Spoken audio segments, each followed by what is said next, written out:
चांद अंधेरे के समुद्र में चांदी के सिक्के की तरह लटका हुआ था। उसके नीचे एक पहाड़ी के ऊपर खड़ा था काला महल। यह सायों और रहस्यों की हवेली थी। इसका कभी चमकदार दिखने वाला पहलू अब समय और उपेक्षा से दागदार था। चांदनी ने ढहती दीवारों पर एक अजीब सी चमक बिखेरी हुई थी, जो उस खालीपन को उजागर कर रही थी जो अंदर जड़ जमा चुका था। काला महल एक बीते युग का अवशेष था, जो वर्षों से अबैंडन था।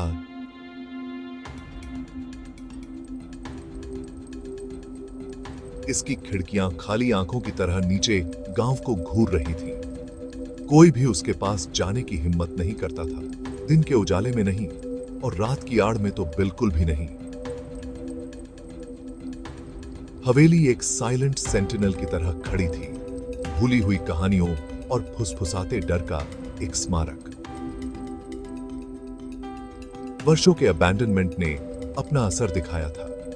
कभी भव्य रहे बगीचे अब मातम से घिरे हुए थे। फव्वारे सूखे और टूटे हुए थे। लोहे के दरवाजे अपने कब्जों से लटक रहे थे, जैसे कि थोड़े से स्पर्श पर रस्टेड लोहे के ढेर में गिरने को तैयार हो। यहां तक कि हवा भी काला महल से बचती हुई प्रतीत होती थी, मानो उसके अंदर छिपे रहस्यों से डरती हो। हवेली के आसपास की खामोशी अजीब सी थी, जो केवल पत्तों की सरसराहट और दूर किसी अकेले कुत्ते के रोने की आवाज से टूटती थी। गांव वाले काला महल के किस्से फुसफुसाते थे। उनकी आवाजें धीमी होती थीं और आंखें डर से फैली हुई होती थीं। वे अजीब रोशनी और भूतिया चीखों के बारे में बात करते थे, जो रात के सन्नाटे को चीरती हुई निकलती थीं।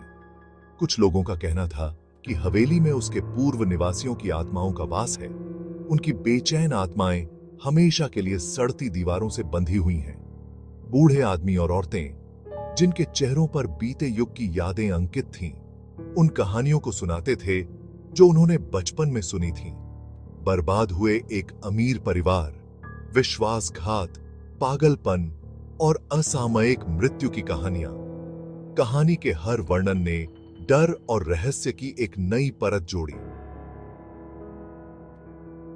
यह सुनिश्चित करते हुए कि काला महल की कथा जीवित रहे। बच्चों को चेतावनी दी जाती थी कि वे कभी भी हवेली के पास न जाएं। ऐसा न हो कि उन बुरी शक्तियों द्वारा उन्हें उठा ले जाया जाए जो उसके भीतर रहती हैं। काला महल का डर गांव के लोगों के मन में गहराई से समाया हुआ था, जो पीढ़ी दर पीढ़ी एक डार्क इनहेरिटेंस की तरह चला आ रहा था। यहां तक कि सबसे बहादुर आदमी भी अंधेरा होने के बाद हवेली के पास जाने से हिचकिचाते थे।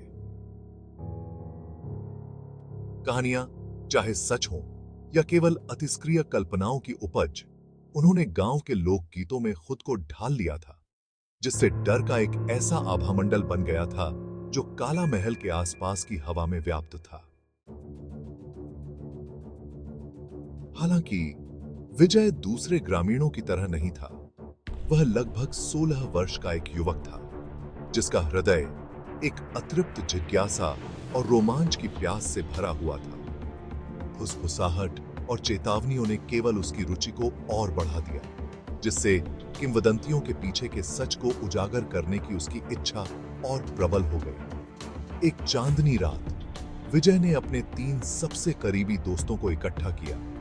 उनमें से प्रत्येक साहस की साझा भावना और अज्ञात की भूख से एक साथ बंधे थे। अमित समूह का संशयवादी, उसका तेज दिमाग हमेशा एक तार्किक व्याख्या की तलाश में रहता था। राजेश शांत प्रेक्षक, हमेशा एक मजाकिया टिप्पणी के लिए तैयार रहता था। उसका हास्य उस डर के खिलाफ एक ढाल था जिसने उन पर हावी होने की धमकी दी थी। और अंत में संजय था, जो समूह में सबसे छोटा था। उसकी आंखें उत्तेजना और घबराहट के मिश्रण से फैली हुई थी। चांद की चांदी जैसी चमक के नीचे 4 दोस्तों ने एक समझौता किया। वे काला महल के दिल में जाएंगे और उसके रहस्यों को उजागर करेंगे। उनके दिल डर और उत्तेजना के मिश्रण से तेज हो रहे थे। वे युवा थे। उनका युवा साहस शक की एक किरण को छुपा रहा था, जो उनके साहस के किनारों पर कुतर रही थी। विजय ने अपने साथियों को संबोधित करते हुए कहा, अपनी आवाज को उस कंपी के बावजूद दृढ़ रखते हुए जो उसके अंदर से गुजर रही थी, हम साथ रहेंगे। हम चाहे कुछ भी देखें या सुने, हम अपना आपा नहीं खोएंगे। हम काला महल की सच्चाई का पता लगाएंगे। जैसे जैसे चांद आसमान में ऊपर चढ़ता गया, पूरे गांव में लंबी भयानक परछाइयां पड़ती गईं।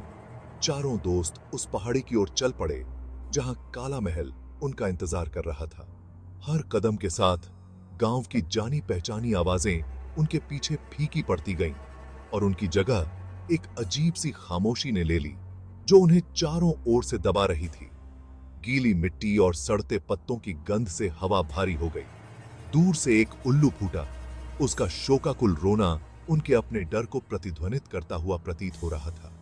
वे हवेली के जितने करीब पहुंचते गए, माहौल उतना ही भयावह होता गया, मानो काला महल की दीवारों से ही डर का आभामंडल निकल रहा हो।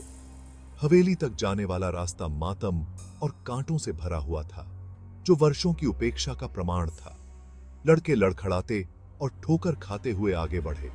उनकी यूथफुल एनर्जी धीरे धीरे कम होती गई, क्योंकि हवेली का भव्य सिलहूट हर कदम के साथ बड़ा होता गया। अंत में वे पहाड़ी की तलहटी में आकर रुक गए। उनकी सांसें तेज हो रही थीं।